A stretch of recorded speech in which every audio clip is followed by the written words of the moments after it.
গাইবান্ধায় কামরুল হত্যা মামলার আসামিদের গ্রেফতার ও দৃষ্টান্তমূলক শাস্তির দাবিতে বিক্ষোভ মিছিল ও মানববন্ধন। গাইবান্ধায় কামরুল হত্যা মামলার আসামিদের গ্রেফতার ও দৃষ্টান্তমূলক শাস্তির দাবিতে মানববন্ধন ও বিক্ষোভ মিছিল অনুষ্ঠিত হয়েছে। আজ বিকালে গাইবান্ধা সদর উপজেলার গিদারি ইউনিয়নের বালিয়ারছড়া গ্রামে অনুষ্ঠিত মানববন্ধন ও বিক্ষোভ মিছিলে অনুষ্ঠিত হয়। এতে বালিয়ারছড়া গ্রামেসহ আশেপাশে গ্রামের শতষ্ট নারী পুরুষ অংশগ্রহণ করেন। এ সময় বক্তব্য রাখেন নিহত কামরুল ইসলামের শিশুপুত্র আরিফুল ইসলাম, আবুল কালাম আজাদ, রানা প্রামাণিক, সুজন মিয়া সহ অন্যরা। অবিলম্বে সকল আসামিদেরকে গ্রেফতার সহ দৃষ্টান্তমূলক শাস্তি ফাঁসি কার্যকরের দাবি করেন। তারা আরও বলেন, দ্রুত সময়ের মধ্যে আসামিদেরকে গ্রেফতার না করা হলে দুর্বার আন্দোলন গড়ে তোলা হবে। বিস্তারিত দেখুন আহমতিন সরকার, গাইবান্ধা প্রতিনিধির প্রতিবেদনে।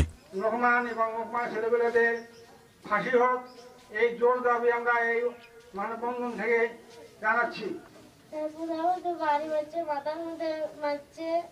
তারপরে ওটা থেকে আমার আম্মু তার বাঁচা গেছিল, তারপর ওরা ছুরি দিয়ে এখানে ফাটে করে দিয়েছে, টেরা করে দিয়েছে।